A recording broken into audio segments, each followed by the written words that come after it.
Madam मी तुम्हाला host केलं. हो.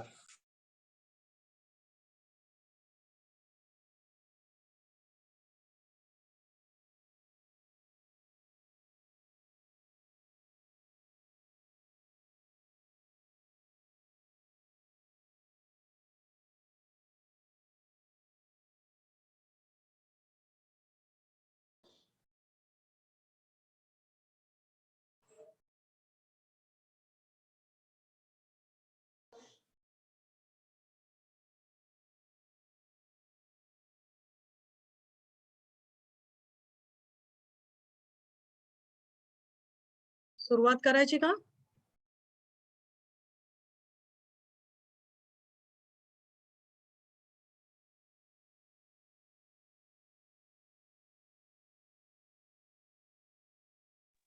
करा मॅडम. सुरुवात करूया आपण. स्वस्थ शरीर, शांत चेहरा. सगळ्यांनी डोळे बंद करायचे आहेत. दोन्ही हात आपले गुडघ्यांवर असतील.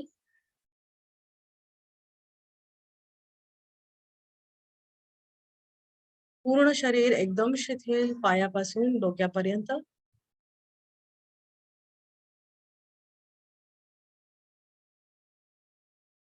श्वासाकडे लक्ष. श्वास घेत आहोत, श्वास सोडत आहोत त्याकडे लक्ष. श्वासाच्या गतीकडे लक्ष.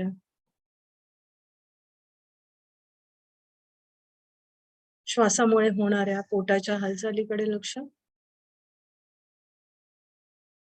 श्वास घेताना पोट बाहेर येत आहे, श्वास सोडताना ते नकळत आत जात आहे. आपण त्यामध्ये काहीही बदल करत नाहीये. ज्या गोष्टी घडतात आहेत त्या फक्त साक्षी भावाने बघत आहोत. पुन्हा लक्ष नाकाजवळ श्वासाकडे. ओंकार करूया. एक श्वास सोडून देऊया. दीर्घ खोलवर श्वास भरून घेऊया पोटापर्यंत.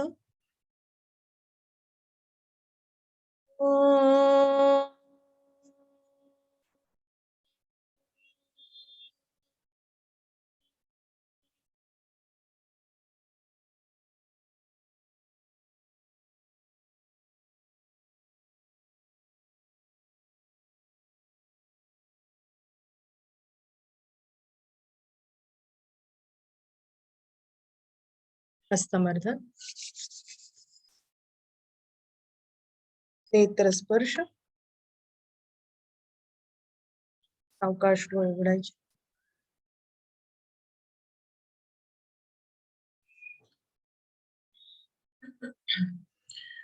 आपण काल मधुमेहाचे योगोपचार आपण शिकलो होतो, बरोबर? आता मधुमेह म्हणजे काय थोडस आपण जाणून घेऊया.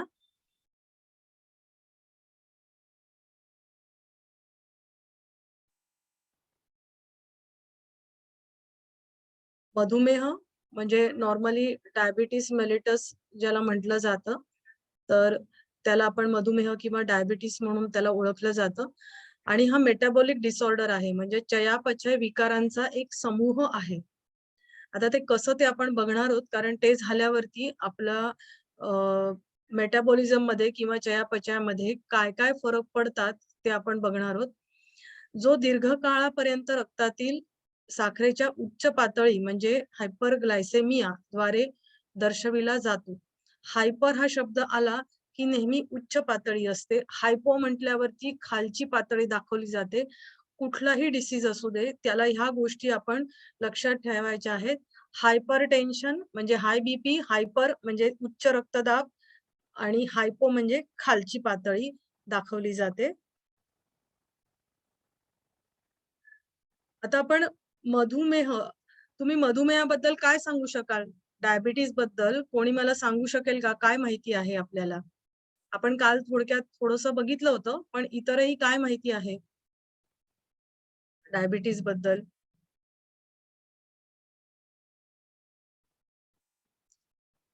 आहात का सगळे? डायबिटीज बद्दल काय सांगू शकाल? कोणत्या संस्थेचा रोग आहे तो? कोणती ग्रंथीचं कार्य बिघडल्याने होतो? स्वादुपिंड. स्वादुपिंड. स्वादुपिंड किंवा पॅनक्रियाज ज्याला म्हटलं जातं.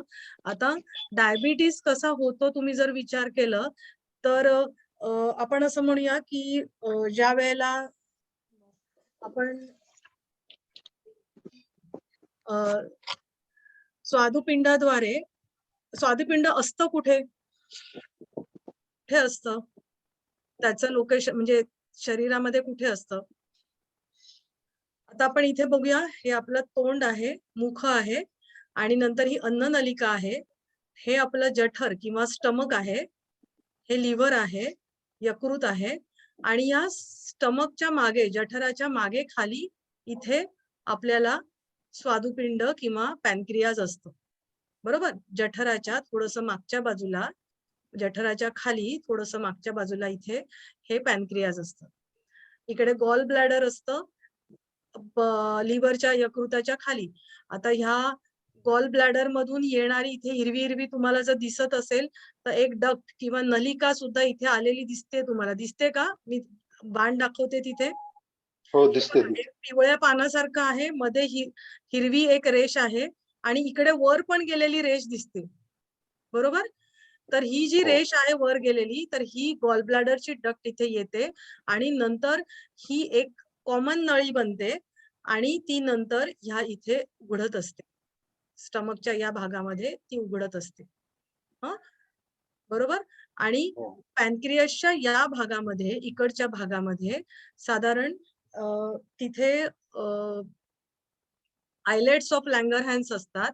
तर बेट असतात आपण म्हणे आयलेट आणि तिथे वेगवेगळ्या पेशी असतात. तर तिथे ज्या पेशी असतात त्याचं नाव असतं बीटा पेशी आणि त्यांच्याद्वारे हे इन्सुलिन बनवलं जातं आणि इन्सुलिन हे रक्तामध्ये सोडलं जातं. बरोबर. आपण ग्रंथी, काल मी तुम्हाला म्हटलं होतं की काही ग्रंथींना नलिका असतात आणि काही ग्रंथींना नलिका नसतात. बरोबर. तर ज्या ग्रंथींना नलिका नसतात त्या ग्रंथी काय करतात, त्यांचा स्त्राव असतो तो कशामध्ये सोडतात. आता ग्रंथींना नळी नाहीये तर ते कुठे सोडणार, डायरेक्ट कुठे सोडणार,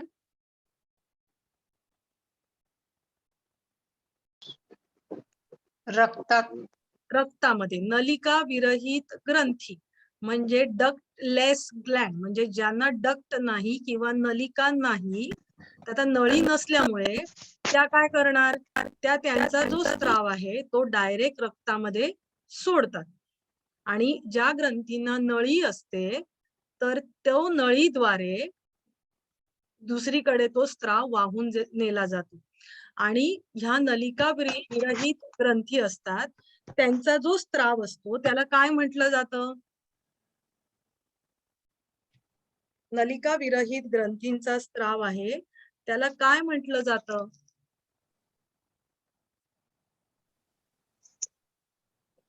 त्याला हॉर्मोन्स म्हटलं जातं किंवा संप्रेरक म्हटलं जातं. आणि जे नलिका असलेल्या ग्रंथी आहेत तर त्यांच्या याला एन्झाईम्स म्हटलं जातं. हॉर्मोन्स संप्रेरक निर्माण होतात अंतस्त्रावी ग्रंथींद्वारे आणि ते डायरेक्ट रक्तामध्ये सोडले जातात. आता काल आपण बघत होतो कुठल्या कुठल्या ग्रंथी आहेत. अंतस्त्रावी ग्रंथी कुठल्या कुठल्या आहेत. आपण आपल्याला हे चित्र इथे दिसतंय, सगळ्यांना दिसतंय नीट की थोडं फेंट आहे, दिसतंय का हे चित्र समोर नीट? दिसते. ओके. तर ही आपल्याला इथे पिनियल ग्लँड असते, पिट्युटरी ग्लँड. पिनियल ग्लँड बरोबर इथे मागे मध्यभागी असते. ही पिट्युटरी ग्लँड असते, इथे वाटाण्या एवढी छोटीशी असते. नंतर थायरॉइड ग्लँड गळ्यामध्ये, त्याच्यावर इथे पॅराथायरॉइड ग्लँड पण दाखवायला पाहिजे, ती नाही दाखवली. पॅराथायरॉइड ग्लँड पण इथेच असते. त्याच्यानंतर ही इथे छातीच्या मध्यभागी इथे थायमस ग्लँड असते.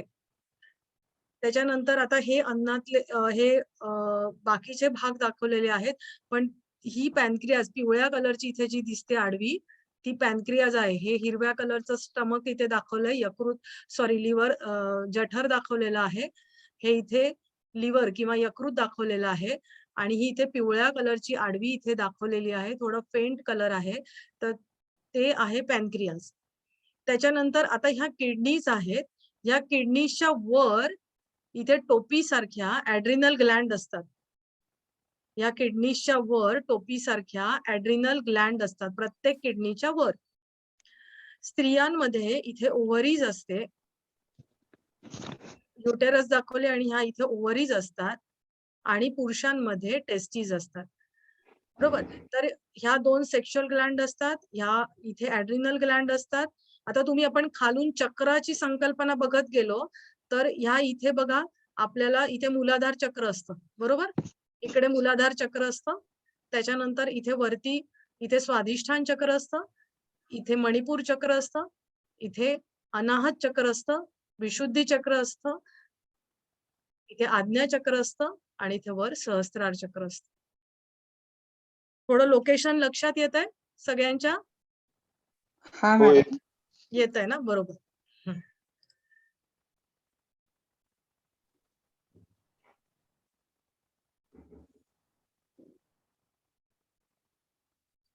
इन्सुलिन हे स्वादुपिंडाद्वारे तयार केलं जातं.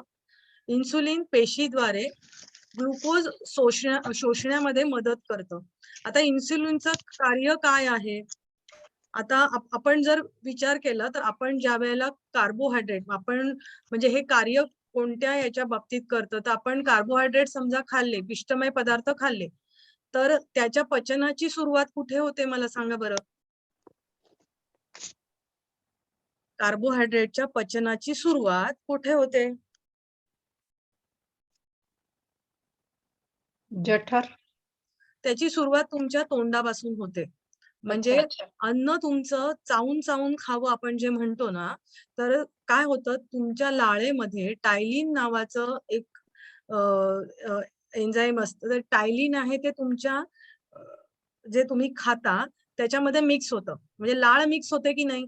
मग तिथे पिष्टमय पदार्थाची पचनाची सुरुवात होते, आणि मग नंतर पुढे उरलेलं पचन होत असतं.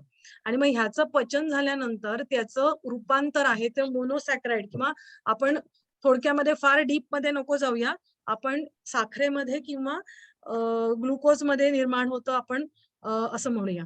बरोबर. कारण ते फार डीप मध्ये आपण काही डॉक्टर नाही आहोत, त्यामुळे थोडक्यामध्ये आपल्याला डायबिटीस म्हणजे काय आपण हे समजून घेऊया. तर ते जे अन्नाचं पचन, कार्बोहायड्रेटचं पचन झाल्यानंतर त्याचं रूपांतर कशामध्ये होतं? ग्लुकोज मध्ये होतं. बरोबर. किंवा ऊर्जेमध्ये आपण होतं म्हणूया. आणि जर हे ग्लुकोज तुमचं वापरलं गेलं नाही तर काय होतं? ग्लुकोज वापरलं गेलं नाही तर काय होतं? ते ग्लुकोज हे तुमच्या रक्तामध्ये राहतं. आता हे ग्लुकोज पाहिजे कशासाठी हवं असतं? तर प्रत्येक ऑर्गन किंवा प्रत्येक सेलला कार्य करण्यासाठी या ऊर्जेचं किंवा ग्लुकोजची गरज असते. बरोबर. पिष्टमय पदार्थ आपल्याला माहितीये की पिष्टमय पदार्थ काय ऊर्जा निर्माण करतात. बरोबर. ती ऊर्जा आपल्याला कशासाठी पाहिजे असते? तर ती तुम्हाला प्रत्येक सेल्युलर ऍक्टिव्हिटीसाठी पाहिजे असते. तर ती एक सेल साठी ती पाहिजे असते, आणि ती ऊर्जा घेऊन ती प्रत्येक सेल त्याचं जे कार्य असतं करायचं असतं ते कार्य करत असतं. तर आता हे कार्य करण्यासाठी इन्सुलिन इथे मध्ये कुठे येतं? तर इन्सुलिन आपण म्हणूया की ती चावीचं काम करतं. एक इन्सुलिन आहे, हे कशाचं काम करतं? की कुलपाची चावी असते की नाही, त्याचं काम करतं. आता हे इन्सुलिन आहे ते आपल्याला आपण बघितलं की स्वादुपिंडामधून स्त्रवतं, आणि नंतर ते कुठे सोडलं जातं? रक्तामध्ये सोडलं जातं. आता जर हे चावीचं काम करतं तर आपण म्हणूया आता चावी आहे, तर आता दरवाजा कुठे आहे किंवा कुलूप कुठे आहे? बरोबर. चावी आहे म्हणजे ती कशाची तरी असणार, मग त्याचं कुलूप कुठे आहे? तर कुलूप म्हणजे काय असतं की प्रत्येक पेशीचं जे आवरण असतं, तर त्या पेशीच्या आवरणाच्या मध्ये, म्हणजे आता ही समजा पेशी आहे, तर ही पेशीला आवरण आहे, तर इथून ग्लुकोज आल्यानंतर ते ग्लुकोज आतमध्ये जर शोषलं गेलं तरच त्याचा फायदा होणार आहे ना त्या सेलला. तर हे इथपर्यंत आणण्याचं काम आणि हे चावीनी उघडण्याचं काम ते इन्सुलिन करतं. म्हणजे ह्या सेलमध्ये शोषून घेण्यासाठी इन्सुलिन काम करतं. की ती चावी आहे इन्सुलिनची, की इन्सुलिन इथपर्यंत आलं, त्यांनी ऍक्टिव्हिटी केली, की मग नंतर ती ग्लुकोज आहे ते आत ऍब्सॉर्ब केलं जातं आणि ती सेल आहे ती ते ग्लुकोज वापरते ती. आणि जर ह्या चावीनी हा दरवाजा उघडलाच नाही तर काय होणार आहे, ते वरच राहणार, रक्तातच राहणार ना. आणि मग ते रक्तात राहिल्यावरती त्या ग्लुकोजची पातळी रक्तातली वाढते आणि मग आपण ज्या वेळेला टेस्ट करतो ब्लड, त्यावेळेला आपल्याला रक्तातली पातळी वाढलेली दिसून येते. हे लक्षात येतंय का थोडंफार? हो येतं मॅडम. इन्सुलिन तयार होतं स्वादुपिंडामध्ये, बरोबर. स्वादुपिंडामध्ये आयलेट्स ऑफ लँगरहॅन्स हे नाव थोडंसं लक्षात ठेवा. आयलेट्स ऑफ लँगरहॅन्स, त्याच्यामध्ये बीटा सेल्स असतात. याच्यामध्ये पॅनक्रियाज मध्ये अल्फा सेल पण असतात आणि बीटा सेल पण असतात. अल्फा सेल वेगळं काम करतात आणि बीटा सेल हे इन्सुलिन तयार करण्याचं काम करतात. हे इन्सुलिन तयार झालेलं रक्तात सोडलं जातं, ते चावीचं काम करतं. ते काय करतं, हे ग्लुकोज आहे त्या प्रत्येक पेशीच्या सेलमधून ऍब्सॉर्ब करण्यासाठी त्याचं मदत करतं. आणि जर ह्या पॅनक्रियाज मधल्या ह्या बीटा सेलचं फंक्शन बिघडलं तर काय होणार आहे, आयदर म्हणजे बिघडल्यावरती तिथे ते ऍब्सॉर्प्शनचं काम होणार नाही. दोन गोष्टींनी ते काम होत नाही. एक तर इन्सुलिनचं सेक्रेशन नाही झालं आणि किंवा दुसरं म्हणजे सेलच्या इथे जी ऍक्टिव्हिटी होते ती नाही घडून आली तर आपल्याला इन्सुलिन आपल्या रक्तामध्ये साखरेची पातळी वाढलेली दिसून येते. दोन गोष्टींनी रक्ताची पातळी रक्तामध्ये साखरेची पातळी वाढते. एक म्हणजे इन्सुलिनच्या प्रोडक्शनच्या बाबतीत काहीतरी प्रॉब्लेम झाला, ही एक गोष्ट. आणि दुसरी म्हणजे इथे ते सेलमध्ये शोषून घेण्याच्या बाबतीमध्ये काहीतरी प्रॉब्लेम झाला तर रक्तामध्ये साखरेची पातळी वाढते. या दोन गोष्टी लक्षात आल्या? या लक्षात येत आहेत का? थोडं मॅडम रिपीट करा तेवढं. हा ठीक आहे. दोन आपण बघितलं इन्सुलिन तयार होतं स्वादुपिंडामध्ये, बरोबर. कुठे स्वादुपिंडामधल्या आयलेट्स ऑफ लँगरहॅन्स म्हणजे हे अशी छोटी छोटी बेट म्हणूया असतात पेशींमध्ये आपल्या पॅनक्रियाज मध्ये, तर त्याच्यामध्ये बीटा सेल्स असतात. त्या बीटा सेल्स इन्सुलिनची निर्मिती करतात. पॅनक्रियाज मध्ये अल्फा सेल पण असतात, बीटा सेल पण असतात. त्याच्यातल्या बीटा सेल इन्सुलिनची निर्मिती करतात.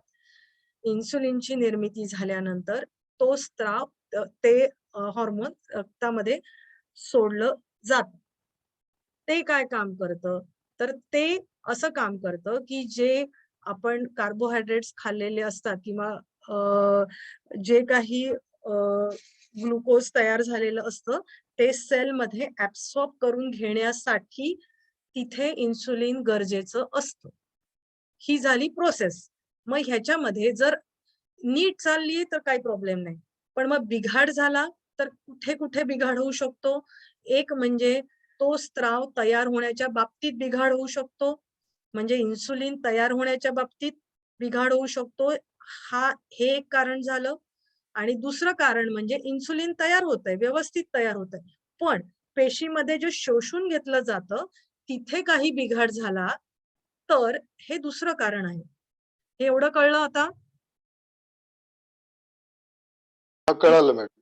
एवढं कळलं. दोन गोष्टींमुळे डिसीज होऊ शकतो. एक म्हणजे इन्सुलिनची निर्मितीच्या बाबतीत बिघाड झाला आणि दुसरं म्हणजे तो शोषून घेण्याच्या बाबतीत बिघाड असेल तर.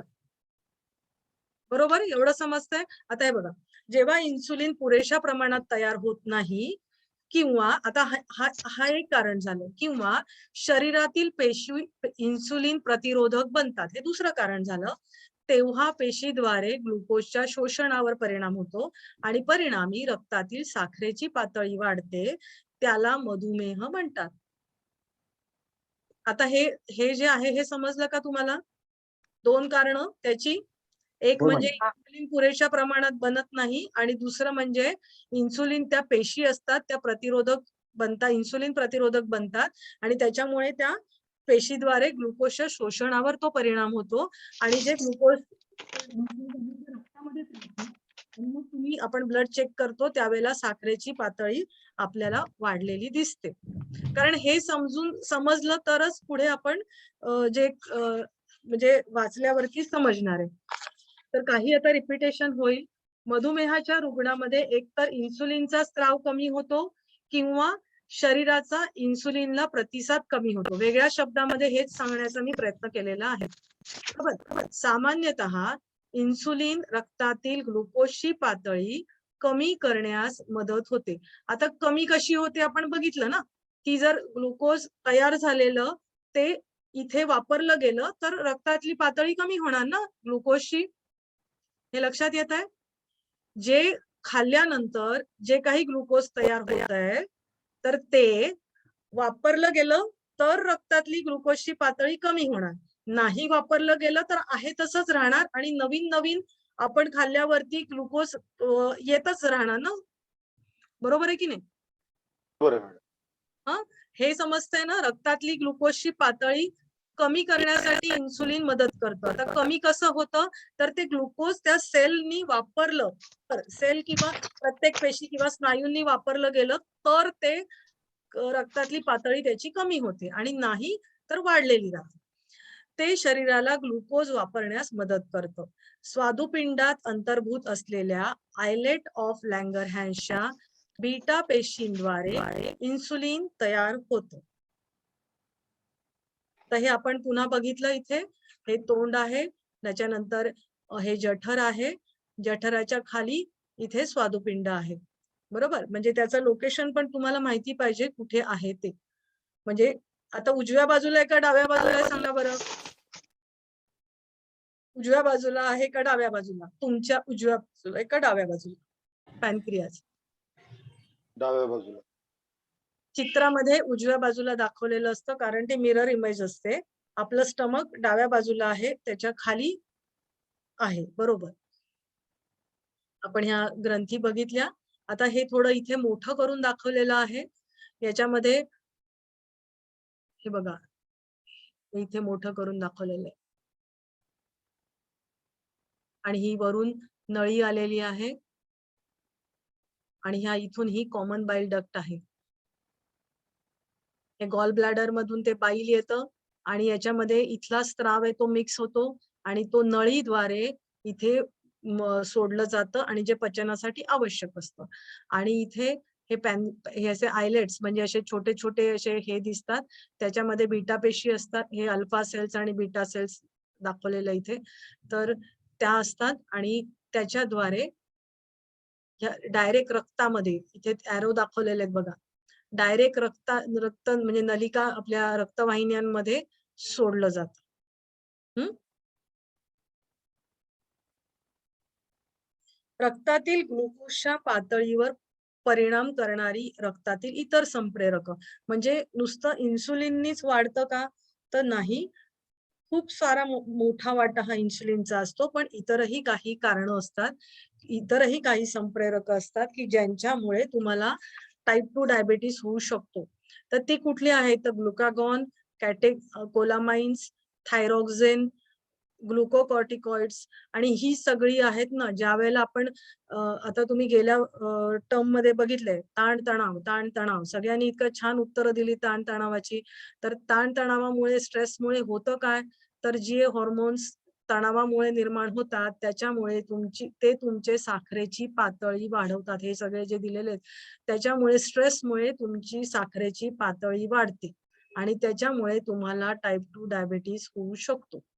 म्हणजे आपल्याला तणाव कमी करणं हे किती गरजेचं आहे. म्हणजे मधुमेह झाल्यानंतर योग साधना करावी का तर नाही. ते होऊ नये म्हणून तुम्ही योग साधना केली तर नकळतचे जे तुम्हाला स्ट्रेस असतात किंवा तणाव असतात ते तुमचे कमी होऊ शकतात, नाहीसे होऊ शकतात आणि तुमचं शरीर त्याच्यामुळे जे खराब होणार आहे, वेगवेगळे डिसीजेस मी म्हणलं दारात उभे असतात, ते तुमच्या घरात येऊ शकत नाही. आपण दरवाजाला तोरण लावतो ना, तोरण लावतो, रांगोळी काढतो, फुलांचं तोरण, आंब्याची पानं, प्रत्येकाच्या मागे काही काही कारण आहेत. वाईट शक्ती घरामध्ये येऊ नये म्हणून. झेंडूची फुलं ह्याला सगळ्याला कारण आहेत. तर तसंच आपल्या योग साधनेबद्दल आहे. आपल्या शरीरामध्ये वाईट शक्ती किंवा डिसीजेस किंवा जंतू येऊ नये म्हणून योगातल्या ह्या सगळ्या गोष्टी आहेत. ह्या तुम्ही जर साधनेमध्ये इन्क्लूड केल्या तर योग साधना केली तर ते आपल्या शरीरामध्ये येऊ शकणार नाही. आणि बरेचसे आजार हे मनातून आलेले असतात. आधी ज्या व्याधी आहेत ते, त्यामुळे त्यांना बाहेर रोखण्यासाठी योग साधना हा अत्यंत चांगला उपाय आहे असं वसिष्ठांनी सांगितलेलं आहे. आता याच्यामध्ये डायबिटीसचे प्रकार वेगवेगळे आहेत. त्याच्यामध्ये टाइप 1 डायबिटीस किंवा त्याला सायंटिफिक भाषेमध्ये IDMM असं म्हटलं जातं. I for insulin, D dependent म्हणजे त्याच्यावर इन्सुलिनवर अवलंबून असलेला IDDM पाहिजे इथे. डायबिटीस मेलिटस, IDDM म्हणजे इन्सुलिनवर अवलंबून असलेला डायबिटीस मेलिटस. डायबिटीसचं मधुमेहाचं सायंटिफिक नाव डायबिटीस मेलिटस असं आहे. हे इथे चुकलेलं आहे. IDDM पाहिजे. सर्व मधुमेहापैकी म्हणजे सर्व मधुमेहींपैकी केवळ 5 ते 10% आता हे प्रमाण आहे ना, हे प्रत्येक ठिकाणी वेगळं वेगळं आहे. पण अगदी फार कमी पर्सेंटेज या वर्गवारीमध्ये येतात आणि त्यांच्या नियंत्रणासाठी इन्सुलिन आवश्यक असतं. म्हणजे ह्याच्यावरती इन्सुलिनचं इंजेक्शन तुम्हाला घ्यावं लागतं आणि हे 40 वर्षाखालील वयात घडतं. 40 पेक्षा 20 ते 40 म्हणजे अगदी कमी वयामध्ये हे घडतं असं म्हटलं तरी चालेल. याच्यात सुद्धा काही ठिकाणी मला 20 वर्ष आढळलंय, काही ठिकाणी 40 वर्ष असे वेगवेगळे वय दिलेलं आहे. पण लक्षात घेतलं तर हे अगदी कमी वयामध्ये होतं आणि याच्यामध्ये मुख्य कारण अनुवंशिकता आहे, संवेदन क्षमता, नंतर स्वयंप्रतिकार शक्ती, पर्यावरणातले काही घटक अशी कारणं मानली जातात. आणि असं ही कारणं जरी त्यांनी दिलेली असली वेगवेगळी, तरी अजून आपल्याला विज्ञानाला त्याचं नेमकं कारण काय आहे, हे अजून माहीत झालेलं नाहीये.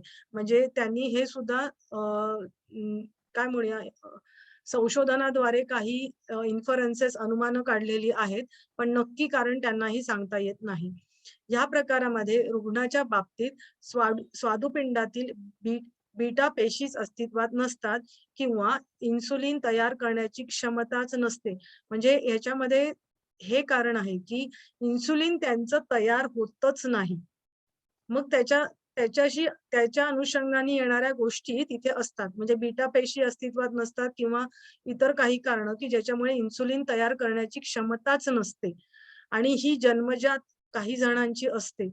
तर म्हणजे याच्यामध्ये जन्मजातच असते, अनुवंशिकता असते आणि त्याच्यामुळे काय होतं की योगाभ्यासाचा इथे उपयोग होत नाही या टाइप 1 डायबिटीस मध्ये म्हणजे इन्सुलिन तयार करण्यासाठी आणि यांना इन्सुलिनच्या इंजेक्शन वरती राहायला लागतं.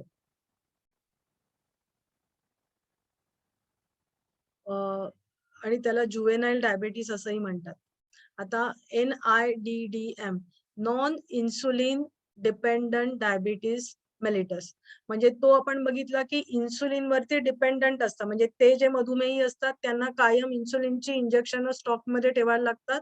त्यांना रोज इन्सुलिन घ्यायला लागतं, तरच त्यांचं शरीरातलं पुढचं फंक्शन होतं. खाल्लेल्या अन्नाचं विघटन होऊन त्या ग्लुकोजचं रूपांतर म्हणजे पुढे वापरलं जाण्यासाठी त्यांना इन्सुलिनची आवश्यकता असते, कारण ते शरीरामध्ये बनत नाही. आता इथे साधारणपणे प्रौढ व्यक्तींमध्ये याची सुरुवात होते, पण हल्लीच्या काळामध्ये प्रौढ नाही, फार लवकरच सुरुवात झालेली आपल्याला दिसून येते. पुस्तकांमध्ये असं लिहिलेलं पण नॉर्मली आढळतं प्रौढ व्यक्तींमध्ये, पण हल्लीच्या काळामध्ये ताणतणावांमुळे आणि इतर काही कारणांमुळे लवकर सुरुवात होते. हल्ली लहान मुलांमध्ये सुद्धा म्हणजे बाळं नाही पण शाळेत जाणाऱ्या मुलांमध्ये सुद्धा डायबिटीस आपल्याला आढळून येतो आणि त्याचं मुख्य कारण म्हणजे बैठी जीवनशैली आणि जे आपण जंक फूड खातो, मैद्याचे पदार्थ खाणं म्हणजे मॅगी म्हणा, पास्ता म्हणा किंवा इतरही काही पिझ्झा म्हणा किंवा त्यांच्यामध्ये व्यायामाचा अभाव असतो आणि ते मुख्य कारण असतं की त्यांचा लठ्ठपणा वाढत चाललेला आहे आणि लठ्ठपणामुळे आणि खाण्यापिण्याच्या सवयी, दुसरं म्हणजे झोपण्याची वेळ नीट नसते आणि त्याच्यामुळे म्हणजे आपण आहार विहार विश्रांती हा जर विचार केला तर लहान वयामध्ये सुद्धा किंवा तरुण लोकांमध्ये सुद्धा याची सुरुवात झालेली दिसते. तरुण लोकांमध्ये स्ट्रेस हे पण कारण असतं आणि शिवाय कॉम्प्युटरवरती IT वाले किंवा लॅपटॉप वरती काम करणारे लोकांमध्ये सुद्धा हे जास्त दिसून येतं, कारण व्यायामाचा अभाव असतो आणि खाल्लेलं अन्न पचण्यासाठी थोडंसं फिरणं किंवा व्यायाम करणं गरजेचं असतं, तर ते तिथे नसतं. हे होण्यासाठी तणाव महत्वाची भूमिका बजावते. आपण बघितलं या प्रकारातील जवळजवळ 95% रुग्ण असतात. इन्सुलिन हा स्वादुपिंडाने बनवलेला हार्मोन आहे, जो रक्तातील साखरेचा ऊर्जा म्हणून वापर करण्यासाठी आणि दुसरं म्हणजे ऊर्जा म्हणून वापर करण्यासाठी आणि तुमच्या शरीरातील पेशींमध्ये प्रवेश करण्यासाठी किल्लीप्रमाणे काम करतो. हे आपण मगाशी बघितलं. टाइप 2 डायबिटीस मध्ये पेशी इन्सुलिनला सामान्यपणे प्रतिसाद देत नाहीत. याला इन्सुलिन रेझिस्टन्स म्हणतात. म्हणजे याच्यामध्ये आपण जे दुसरं कारण आहे ना, ते प्रामुख्याने होतं, की त्या पेशी आहेत त्या इन्सुलिनला प्रतिसाद जो नॉर्मल रिस्पॉन्स द्यायला पाहिजे तो देत नाहीत आणि त्याच्यामुळे त्या गोष्टीला काय म्हटलं जातं, की त्या पेशी म्हणजे इन्सुलिन रेझिस्टन्स तयार होतो तिथे. तुमचा स्वादुपिंड पेशींना प्रतिसाद देण्यासाठी अधिक इन्सुलिन बनवतो. आता काय होतं, की ते इन्सुलिन प्रत्येक पेशीपर्यंत मसलपर्यंत जातं, पण ते आतमध्ये घेतलं जात नाही त्या पेशींमध्ये. मग स्वादुपिंडाला संदेश जातात, की अरे इन्सुलिन आतमध्ये घेतलं जात नाहीये किंवा ग्लुकोज आतमध्ये घेतलं जात नाहीये. सॉरी, इन्सुलिन नाही, ग्लुकोज आतमध्ये घेतलं जात नाही. मग त्याला वाटतं काय, की इन्सुलिन कमी पडते का काय बाबा? तो अजून इन्सुलिन तयार करतो. मग तो अजून इन्सुलिन तयार करतो आणि मग काय होतं बघा, तुमचा स्वादुपिंड पेशींना प्रतिसाद देण्यासाठी अधिक इन्सुलिन बनवतो आणि अखेरीस तुमच्या शरीरातील साखर वाढते आणि त्याचा परिणाम म्हणून काय होतो, की तुमच्या शरीरातली साखर वाढते आणि ज्यामुळे प्री डायबिटीस आणि टाइप 2 मधुमेह ज्याला आपण म्हणतो तो होतो. तर प्री डायबिटीस म्हणजे काय, की त्यांच्या रक्तातली साखर वाढलेली असते, पण त्यांना मधुमेह नसतो. म्हणजे ह्या लोकांवरती आपण योग साधनेचा चांगल्या प्रकारे उपयोग होऊ शकतो. प्री डायबेटिक लोकांवरती त्यांचा जाऊ पण शकतो. पण कसं आहे ना, ते तळ्यात-मळ्यात गोष्ट असते, की मग त्यांना जी स्ट्रेस कारण असेल किंवा इतर काही गोष्टी कारण असतील, तर त्याच्यावरती त्यांनी वर्कआउट केलं, तर त्यांना डायबिटीस कधीच होणार नाही. ते प्री डायबेटिक राहतील किंवा त्यांचा डायबिटीस जाऊ सुद्धा शकतो. पण ह्या लोकांचा बाकी टाइप 2 डायबिटीस झालेला आहे, तर त्यांना आपण साधना देऊन साखर कमी करू शकतो किंवा जाण्याची काही उदाहरणं हल्ली बघायला मिळतात, पण तो वादाचा विषय आहे. त्यामुळे पण ह्या लोकांसाठी आपण योग थेरपी नक्कीच काम करू शकतो. उच्च रक्त शर्करा शरीरासाठी हानिकारक आहे आणि इतर गंभीर आरोग्य समस्या जसे काही अ, हृदयरोग, दृष्टी कमी होणं, मूत्रपिंडाचे आजार इत्यादी होऊ शकतात. म्हणजे आता ही जर तुमच्या रक्तातली शर्करा तशीच वाढली, तर मग काय होणार आहे? मग ती वाढलेली स्थिती सारखी राहणार आणि ती वाढलेली स्थिती राहिली, तर मग हे दारातले ज्या गोष्टी आहेत त्या घरामध्ये यायला लागतात. हृदयरोग, दृष्टी कमी होणं किंवा मूत्रपिंडाचे आजार आहे किंवा अजूनही काही सिम्प्टम्स आहेत, तर ते सगळे तुम्हाला व्हायला लागतात. आता इथपर्यंत सगळ्यांना समजलेलं आहे? इथपर्यंत सगळ्यांना समजलेलं आहे का? हो, बरोबर आहे. समजलं. सगळ्यांना? अजून 1-2 जण समजलेलं आहे? मला येस मॅम. प्रतिसाद द्या, म्हणजे मग मी सुद्धा पुढचं कार्य करू शकेन. हो मॅडम. हो, हो. हरकत नाही. नाही, कारण काय आहे ना, थोडंसं वेगळं आहे नॉर्मल पेक्षा, तर थोडं समजलं तर बरं असतं. म्हणजे थोड्या दिवसांनी म्हणजे तुम्ही सांगायचंय आणि बाकीचे ऐकणार आहे. मी प्रत्येकाला एक-एक रोग देणार आहे. म्हणजे रोगाबद्दल माहिती सांगायला सांगणार आहे आणि त्याच्यावर योगोपचार सांगायला सांगणार आहे. तर तुम्हाला ते बोलता आलं पाहिजे. तुम्हाला बोलता आलं की निश्चित लिहिता येईल. त्यामुळे तुम्हाला बोलता आलं पाहिजे, त्याच्यासाठी तुम्ही समजून घेणं हे गरजेचं आहे. इथे नुसतं तुम्ही परीक्षार्थी होऊ नका. आयुष्यामध्ये ह्या गोष्टी उपयोगात आणण्यासाठी आपण हे शिकतो आहोत. मॅडम आता थोडक्यात असं सांगा टाइप 1 आणि टाइप 2 मध्ये असं बेसिक आता आपण कसं हे करायचं? ठीक आहे. आपण टाइप 1 मध्ये आता एक सांगू, याच्यामध्ये जर कोणी डॉक्टर असतील तर मला क्षमा करा. मी फारच थोड्या कमी माहितीमध्ये सिंपल करून सांगण्याचा प्रयत्न करते, कारण तो हा विषय इतका व्हास्ट आहे की तुम्ही कुठे कुठे वाचायला गेलात तर वेगवेगळी माहिती तुम्हाला मिळू शकेल, बरोबर. पण आपल्याला हे इंट्रोडक्शन आहे, त्यामुळे फार सोपी आणि कमी याच्यामध्ये मी सांगण्याचा प्रयत्न करते. आपण 2 कारणं बघितली, बरोबर. 2 कारणं बघितली. त्याच्यामध्ये पहिलं नेटचा कारण काय प्रॉब्लेम येतोय होतं? वाटतं अ? माझ्याकडे नेटचा प्रॉब्लेम आहे वाटतं, तुमचा आवाज खूप कटतोय आज. बाकीच्यांना पण तसंच होतंय का? जरा सांगाल? नाही नाही मॅडम, आम्हाला व्यवस्थित येते. नाही मॅडम. बरं, ठीक आहे, काही हरकत नाही. आणि मॅडम तुम्हालाही नाही समजलं तरी पुन्हा मी समजावून सांगेल, कधीही फोन करा, प्रॉब्लेम नाही मला. ओके, आपण 2 कारणं बघितली, 2 कारणांनी होऊ शकतो. पहिलं कारण काय बघितलं, की इन्सुलिनची निर्मिती होत नाही, बरोबर. थोडंसं मागे जाऊन बघूया. पहिलं, इन्सुलिनची निर्मितीच होत नाही, हे कारण होतं बघ, आठवतंय आता मगाशी हो. सांगितलेलं? हा, हो. तर मग तो टाईप 1 डायबिटीस तुम्ही लक्षात ठेवू शकता, जिथे इन्सुलिन बीटा सेलच्या बिघाड झालेला आहे आणि इन्सुलिनची निर्मितीच होत नाहीये, बरोबर.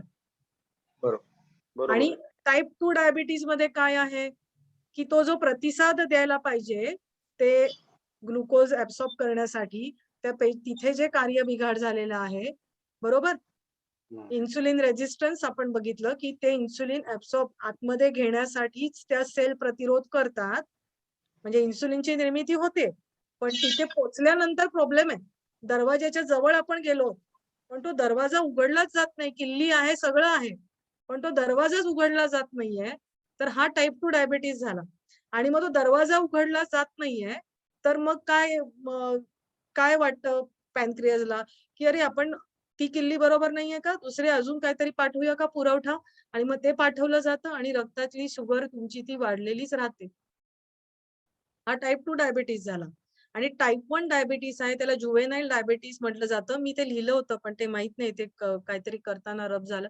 तर त्याला जुवेनाईल डायबिटीस म्हटलं जातं, हे तुम्ही लक्षात ठेवा टाईप 1 डायबिटीसला.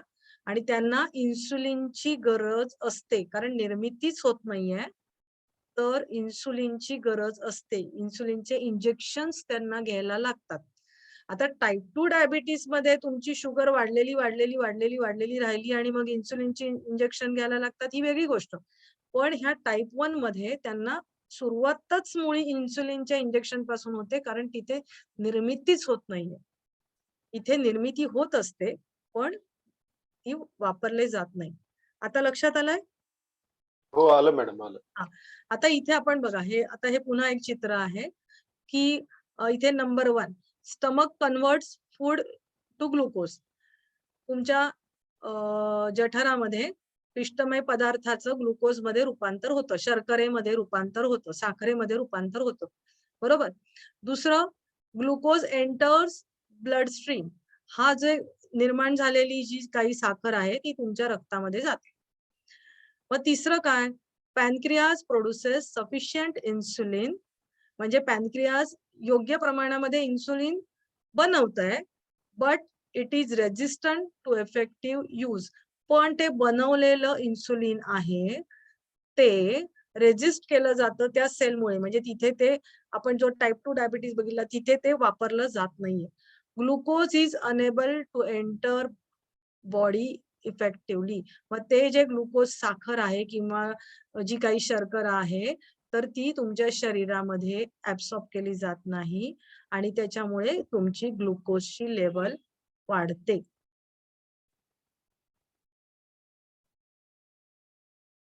हेच थोडंसं वेगळं अजून चित्र आहे. आता इथे कारण दिलेलं आहे, ओबेसिटी किंवा इनहेरिटन्स, म्हणजे तुमच्या अनुवंशाने आलेला आहे आई वडिलांकडून किंवा काय, किंवा other factors leading to insulin resistance. इतरही काही गोष्टी असतात त्यामुळे इन्सुलिन रेजिस्टन्स तयार होतो. Muscles unable to use glucose due to insulin resistance. Muscle जे स्नायू आहेत तर ते वापरू शकत नाहीत साखर. आणि हे इथून एक एरो आहे, पॅनक्रियाज मधून sufficient insulin secreted in the blood stream. आपण बघितलं की योग्य प्रमाणामध्ये इन्सुलिन सिक्रेट होतं आहे, पण ते इथे ऍब्सॉर्ब केलं जात नाही, प्रॉब्लेम इकडे येतो आणि मग त्याच्यामुळे increase glucose in the blood stream, त्यामुळे रक्तामध्ये साखरेचे प्रमाण हे वाढत जातं. हेच वेगवेगळ्या चित्रांद्वारे आपण बघितलेलं आहे. आता अजून एक प्रकार असतो, आता ऍक्च्युली डायबिटीसचे प्रकार भरपूर, म्हणजे हे ढोबळमानाने बघितलेले प्रकार आहेत. आपण अजून एक प्रकार बघतो की जेव्हा गर्भधारणा होते किंवा गर्भधारणा झाल्यानंतर बऱ्याच वेळेला स्त्रियांमध्ये मधुमेह झालेला दिसून येतो. म्हणजे तुम्ही ऐकलं असेल बऱ्याच जणांनी किंवा बघितलं पण असेल. आणि काही काही वेळेला फार त्यांचा तो डायबिटीस असतो तो प्रेग्नन्सी नंतर त्यांचा कमी पण होतो. पण बऱ्याच वेळेला असं आढळून येतं की तो डायबिटीस त्या मुलांमध्ये पण नंतर आढळून येतो किंवा त्या बाईला सुद्धा पुढे जाऊन टाईप 2 डायबिटीस होण्याची शक्यता ही असते.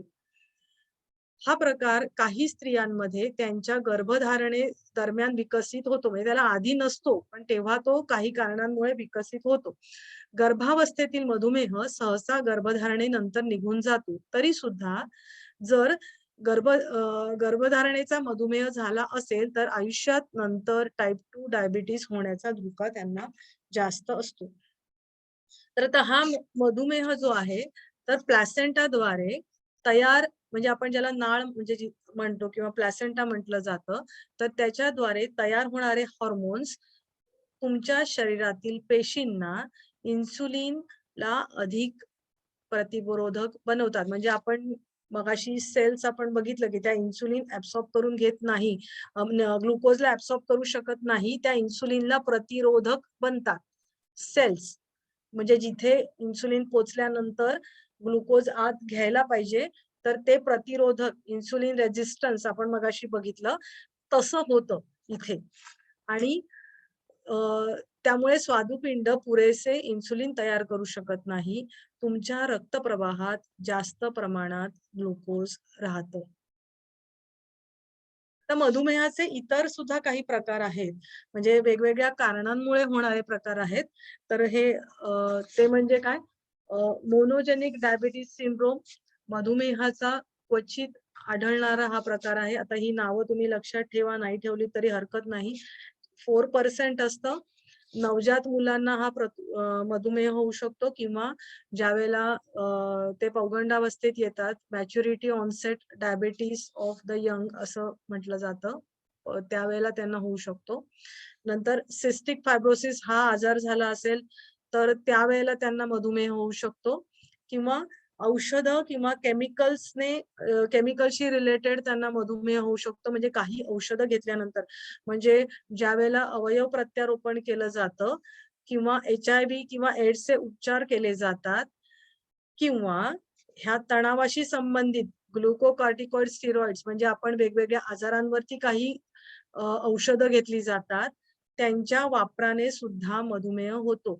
आपण मगाशी बघितलं, आधीच्या ह्याच्यात बघितलं होतं की अस्थमा वगैरे असेल तर लॉंग टाइम त्यांनी औषधं घेतली, स्टिरॉइड्स घेतली, तर त्याचा परिणाम म्हणून त्यांना पुढे डायबिटीस होऊ शकतो. किंवा इतरही काही आजार आहेत की ज्यांच्या इमर्जन्सी केसमध्ये त्यांना स्टिरॉइड्स दिली जातात, तर त्याचा परिणाम म्हणून डायबिटीस होऊ शकतो.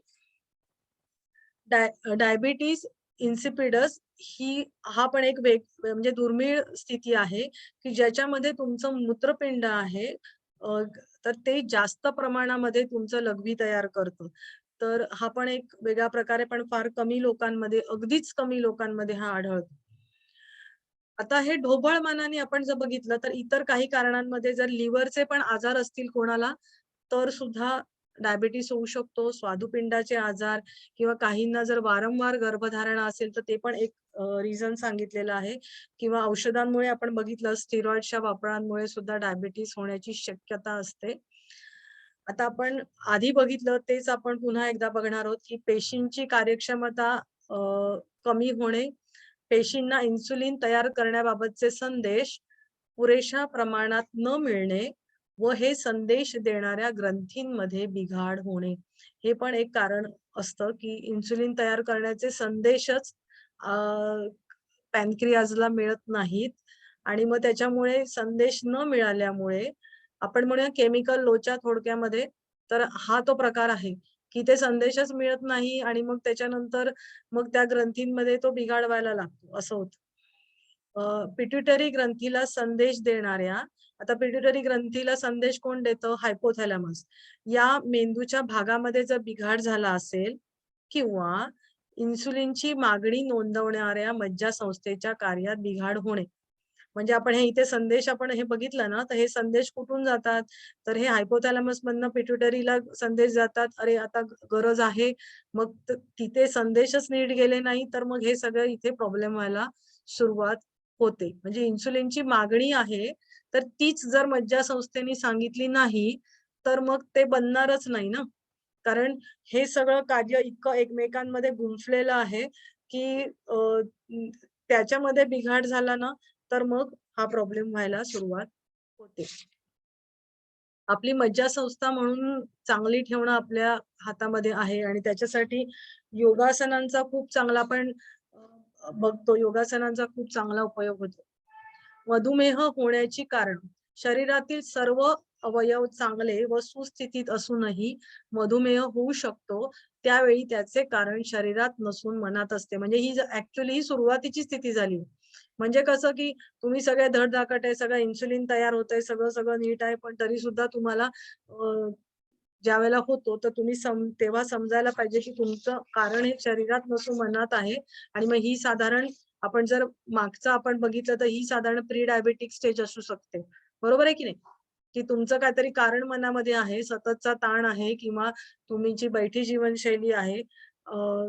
आता बैठी जीवनशैली हे कारण थोडंसं वेगळं होऊ शकतं, पण मनामध्ये असणं हे एक स्ट्रेसमुळे येणारं कारण असतं. बायकांच्या बाबतीमध्ये हे फार असतं.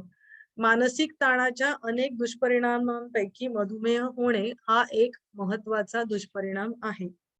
ताणतणावांच्या दुष्परिणामांपैकी हा महत्वाचा आहे. अनुवंशिकता, ताणतणाव आणि मदिरापान, दारू पिणं हा एक आहे. आणि या आजारामुळे शरीरातील इतर भागांवर म्हणजे इतर अवयवांवरती सुद्धा परिणाम होतात. हे एक आहे ना, हा एक व्हिडिओ आहे, पण मला तो ट्रान्सफर करता आला नाही. तर मी कोणाला येतं का? येत असेल तर मला जरा सांगा फोन करून. मी किंवा ही लिंक आहे ना, मी तुम्हाला आपल्या याच्यावर पाठवेल. ही तुम्ही बघा. खूप सुंदर रीतीने त्या व्हिडिओमध्ये दाखवलेलं आहे, की कशाप्रकारे ते इन्सुलिन घेतलं जातं किंवा नाही घेतलं जात आणि ब्लड स्ट्रीम मध्ये जातं. म्हणून मी ते राहू दिले हे.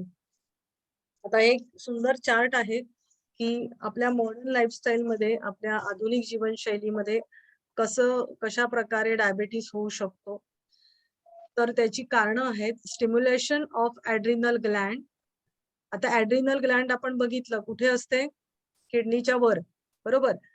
तर त्याचं स्टिम्युलेशन सारखं होत राहिलं तर त्याच्यामुळे कॉर्टिसॉल लेव्हल तुमची त्याच्यातून जे स्त्रवतं त्याची कॉर्टिसॉल लेव्हल तुमची वाढलेली राहते आणि मग त्याचा परिणाम काय होतो?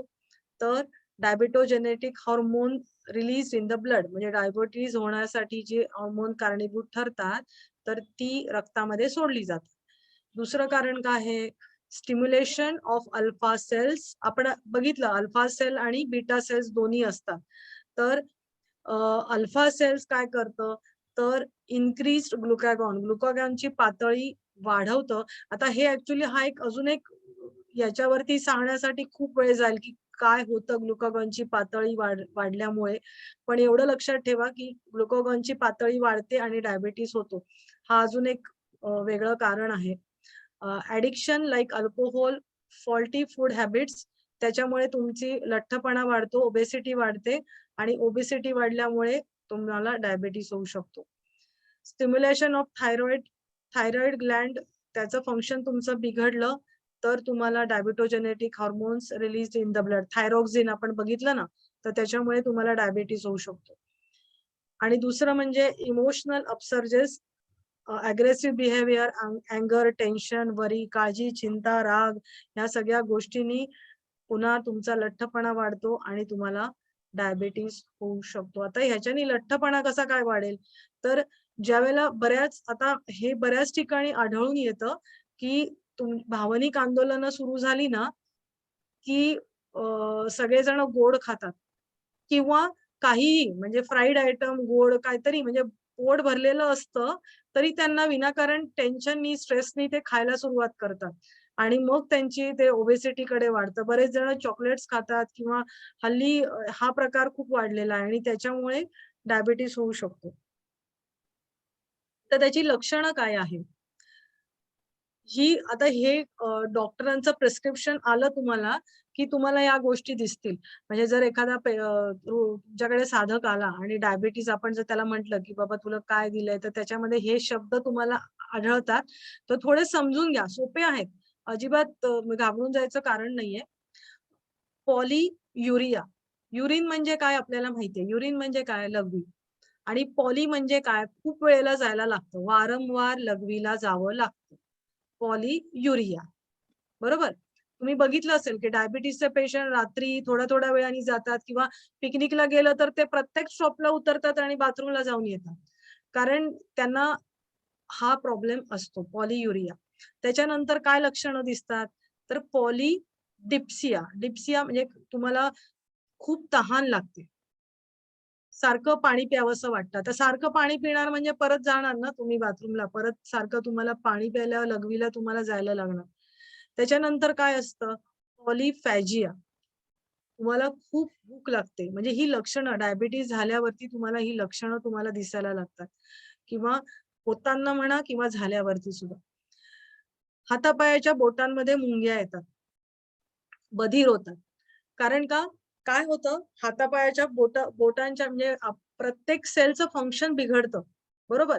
आणि त्याच्यामुळे काय होतं, की तिथलं ब्लड सर्क्युलेशन चांगलं होत नाही. तिथे ज्या मेंदूपासून निघणारे नर्व्ह एंडिंग्स असतात, नसांची जी टोकं असतात, जिथे आपल्याला सेन्सेशन होतं, तर तिथल्या आजूबाजूच्या रक्तवाहिन्या व्यवस्थित काम करत नाहीत आणि त्याचा परिणाम त्या मज्जातंतूवरती होतो आणि मग तुमच्या बोटाला मुंग्या यायला लागतात किंवा बधीर होतात. त्यांची संवेदनशीलता कमी होते. नंतर पोट रिकामं असेल तर चक्कर येतं. म्हणजे आधी बाबा मला खायला दे. त्यांची शुगर लेव्हल खाली जाते. मग जरा खाल्ल्यावरती मग त्यांना बरं वाटायला लागतं. त्यांची जखम बरी होत नाही. बारी लिहिलं गेलंय, बरी होत नाही. कुठलीही जखम झाली तर अर्थात या डायबिटीसच्या सिव्हिअरिटीवर अवलंबून असतं. कमी डायबिटीज असेल तर ती जरा होते. पण ज्यांची नॉर्मल लोकांपेक्षा तुम्ही डायबिटीसचे पेशंट बघितले, तर त्यांची जखम बरी होत नाही. बऱ्याच वेळेला जर जखम झाली तर गँग्रीन होऊ शकतं. तुम्ही बघितलं असेल, की कोणाचा तरी पायाला जखम झाली आणि तो पाय कापायला लागला किंवा अशा गोष्टी ऐकायला येतात आपल्याला. तर त्यांना गँग्रीन लवकर होऊ शकतं. म्हणजे गँग्रीन होणं म्हणजे सडणं. म्हणजे तो अवयव सडतो, त्यामुळे तो कापून टाकायला लागतो. किंवा त्यांना खूप थकवा येतो. कारण त्या मसलपर्यंत ती एनर्जी पोहचतच नाही. तुमच्या स्नायूंना जर एनर्जीच मिळाली नाही, तर ते थकणार. त्यामुळे त्यांना थकवा येतो आणि दुसरी एक गोष्ट म्हणजे चष्म्याचा नंबर बदलतो, वाढत जातो. त्यांची दृष्टी धूसर होते आणि अचानक त्यांचा नंबर वाढलेला त्यांना लक्षात येतं. म्हणजे ज्यावेळेला होतं त्यावेळेला आणि हळू तो वाढत जातो. जर तुमचा डायबिटीज वाढत गेला तर थोडी दृष्टी तुमची धूसर होते. कॉम्प्लिकेशन्स हे आता मी एक चित्र कोरोनरी हार्ट डिसीज पुढे काय-काय होऊ शकतं. नंतर नेफ्रोपॅथी म्हणजे तुमच्या किडनीवरती नेफ्रॉन्स असतात. आता जसं मी म्हटलं, की तुमच्या मज्जातंतूंच्या तिथे जे नर्व्ह एंडिंगचे सेल आहेत ते खराब होतात. तसंच किडनीमध्ये काय होतं युरिन फिल्ट्रेशन होतं. तुमचं जे लघवी आहे, रक्तातलं युरिन बाजूला काढलं जातं, बरोबर? मग तिथे ज्या रक्तवाहिन्या आहे, तर त्यांचं फंक्शन बिघडतं. मग काय होणार? नेफ्रोपॅथी होणार.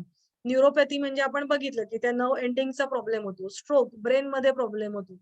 रेटिनोपॅथी, डोळ्यांच्या मध्ये जे नसांचं जाळं आहे, रेटिना जिथे रक्ताचा पुरवठा झालेला असतो, तर ते होतं आणि त्याला रेटिनोपॅथी होते. पेरिफेरल व्हॅस्क्युलर तुम्हाला इतर सगळे प्रॉब्लेम पेरिफेरीचे तुम्हाला स्नायूंचे व्हायला लागतात. त्याचे सिम्प्टम्स आपण बघितले एक्सेस युरिन, इन्फेक्शन हा एक त्याच्यात लिहायचं राहिलं होतं. इन्फेक्शन वारंवार त्यांना इन्फेक्शन होतं. युरिन इन्फेक्शन होतं किंवा कातडीला खाज येणं किंवा ह्या सगळ्या गोष्टी व्हायला लागतात. युरिन इन्फेक्शन कॉमन दिसून येतं. थर्स्ट तहान लागते, फटीग थकवा येतो, खूप भूक लागते आणि विजन त्यांची दृष्टी याच्यामध्ये चेंजेस होते.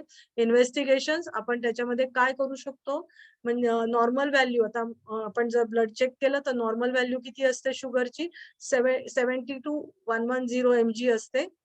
ही सकाळी म्हणजे उठल्या उठल्या तुम्ही चेक केलेली असते आणि नंतर पोस्ट प्रँडियल ब्लड शुगर असं असतं. PPBS त्याला म्हटलं जातं. पोस्ट मधला P, प्रँडियल मधला P, बी ब्लड मधला B आणि शुगर मधला S. तर PPBS हे नाव तुम्ही ऐकलं असेल. तुम्ही जेवल्यानंतर तुमचं जेवण झाल्यानंतर 2 तासांनी लगेचच तुमची शुगर चेक केली जाते आणि ती 140 mg असते. HbA1c म्हणजे तुम्ही मागच्या 3 महिन्यांचा रिपोर्ट, म्हणजे आता नॉर्मली काय असतं, सगळेजण इतके शहाणे असतात, आता उद्या चेक करायचंय ना, तर आज कारल्याचा रस घेऊया, आज काहीतरी कारल्याची भाजी किंवा ते काकडी, खिरा, टोमॅटो त्याचे रस किंवा काय जांभळाचं ज्यूस, सगळे असे 2-4 दिवस घेतात आणि मग तुमचं ज्यावेळेला चेक करतात ब्लड त्यावेळेला तुमची शुगर लेवल कमी आलेली दिसते.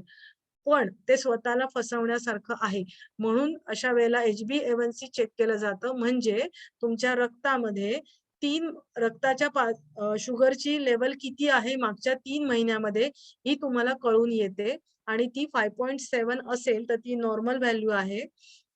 नंतर प्री डायबिटिक मध्ये आपण म्हटलेलं आहे, प्री डायबिटिक मध्ये fasting sugar 100 mg to 126 mg असते. PPBS तुमचं 140 to 200 mg मध्ये असतं आणि HbA1c 5.7 to 6.5 इतकं असतं. डायबिटीज मध्ये फास्टिंग शुगर म्हणजे सकाळची साखर 126 असतं, PPBS 200 mg किंवा त्याच्या वर असतं आणि HbA1c 6.5 च्या वर असतं. आता कॉम्प्लिकेशन, जर तुम्ही रक्ताची साखर, रक्तातली शर्करा ती जर आपण नॉर्मल लेवल मध्ये ठेवली नाही, आता नॉर्मल लेवल ठेवण्यामध्ये औषधं हे खूप मोठं काम करतात. डॉक्टरांकडे जाऊन तुम्ही औषधांचे योग्य डोस तुम्ही तुमच्यासाठी डॉक्टरांनी सांगितल्याप्रमाणे तुम्ही घ्यायला पाहिजे आणि ते जर नाही घेतले तर मात्र तुम्हाला खूप सारे कॉम्प्लिकेशन्स होऊ शकतात आणि नुसतं औषधं काम करत नाही. त्याच्याबरोबर आपण बघितलं, तुम्हाला घाम गळेल असा व्यायाम तुम्हाला करायला पाहिजे. तुम्हाला खाण्यावरती तुमचा कंट्रोल ठेवला पाहिजे आणि तुम्ही इमोशनली तुम्ही स्ट्रॉंग राहिलं पाहिजे. ह्या गोष्टी अत्यंत महत्वाच्या आहेत. कॉम्प्लिकेशन मे डेव्हलप ब्लड शुगर, तुम्हाला ब्लड प्रेशर रक्तदाब, उच्च रक्तदाब तुम्हाला होऊ शकतो. किडनी आपण आता आधी बघितले, सेमच इथे दिलेले आहेत. Kidney involvement give rise to poor kidney function.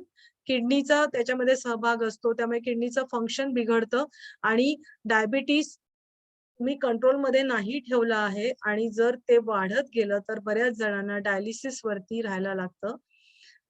नंतर रेटिनोपॅथी होते, retina of the eye is involved, may get retinopathy leads to poor vision. तुमच्या नसाच तुमच्या व्यवस्थित कार्य करत नाही, रेटिनोपॅथी होते, दिसत नाही. सायलेंट हार्ट अटॅक येतात, हे कारण का तुम्हाला मज्जातंतू त्यांचं कार्य करण्याचं कमी केलेलं असतं आणि त्यामुळे जर एखादं दुखतो आहे हे कळून येत नाही. म्हणजे नॉर्मल एखाद्या माणसाला खूप डायबिटीस आहे, रक्तातली साखरेचं प्रमाण कायम जास्त आहे, जर आपण एखाद्या गरम वस्तूला हात लावला तर नॉर्मल माणूस पटकन हात बाजूला करेल आणि त्याला तेवढ्या प्रमाणात, डायबिटीस माणसाला तेवढ्या प्रमाणात तो चटका लवकर लागणार नाही. हे होऊ शकतं कारण का मज्जातंतू तिथे कार्य चांगलं करत नाही. आणि सेम वे जर त्याला हार्ट अटॅक आला तर तो जितक्या प्रमाणात आलेला असतो त्याच्या फार कमी प्रमाणात त्याला ते दुखणं जाणवतं आणि काही जणांना आलेला कळत सुद्धा नाही, तर त्याला सायलेंट हार्ट अटॅक म्हणतात. Chest pain caused in heart attack is ignored bye patient, म्हणजे तुम्हाला जे छातीमध्ये दुखतंय तर ते त्याला कळतच नाही किंवा दुर्लक्ष केलं जातं, कारण कळतच नाही actually, because of altered response of pain, म्हणजे जे दुखतंय ते त्याला कळत नाही due to loss of sensation by nerve. मज्जातंतूंचं जे सेन्सेशन असतं त्यांच्यामुळे जो स्पर्श तुम्हाला कळायला पाहिजे तर तो कळत नाही आणि त्याच्यामुळे त्याला मृत्यू येऊ शकतो. आता हेच डायबिटीज, कुठे स्ट्रोक होतो बघा मेंदूमध्ये, त्याच्यानंतर कार्डिओ मायोपॅथी होते. मायोपॅथी म्हणजे तुमचं हार्ट आहे ते छोटं व्हायला लागतं. त्याचे स्नायू म्हणजे आकार आहे तो छोटा व्हायला लागतो. नंतर त्याचं फंक्शन हार्टचं काही भाग आहे, हार्ट अटॅक आला समजा, तर काही भाग हार्ट अटॅक आला की डेड होतो. तेवढा तो फंक्शन करत नाही. किंवा आपण रक्तवाहिन्या कडक व्हायला लागतात. आपण मागे उच्च रक्तदाब बघितलं ना, आर्टिओस्क्लेरोसिस, आतमध्ये थर साठायला लागतात. हे सगळे हातात हात घालून येणारे रोग आहेत. नंतर डायबेटिक फूट, पायाला असे जखमा होतात आणि त्या बऱ्या होत नाहीत. आणि नंतर डायबेटिक नेफ्रोपॅथी म्हणजे किडनीतून ज्या नसा आहेत तर त्या चांगलं फंक्शन करत नाही, रक्तवाहिन्या, आणि किडनीचे आजार त्यांना व्हायला लागतात. रिड्यूस ब्लड फ्लो, तो रक्त घट्ट व्हायला लागतं आणि ते रक्त म्हणजे पायापर्यंत किंवा इतर, आता पाय आपण का म्हटले, पायाचे प्रॉब्लेम का होतात, ते रक्त एवढं लांब पर्यंत हृदयापासून ते जायला लागतं, त्याला तो फ्लो व्हायला, बरोबर. आपले हातापायाचे लिम्स आहेत तर ते लांबपर्यंत रक्त वाहून तेवढं नेलं जात नाही, कारण का रक्ताचा घट्टपणा आलेला असतो. तर तो ब्लड फ्लो त्यांचा रिड्यूस झालेला असतो, त्यामुळे पायाला नमनेस येऊ शकतो. म्हणून त्यांना हालचाल करवून घेणं, सूक्ष्म व्यायाम आपण जे म्हणतो ते करवून घ्यायचे.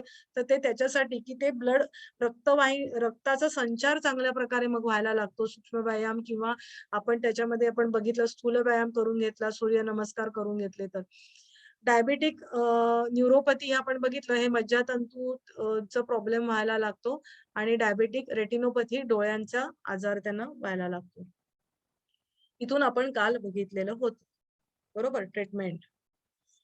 आता मला सांगा की तुम्हाला काही कळलं नाही असं आहे का?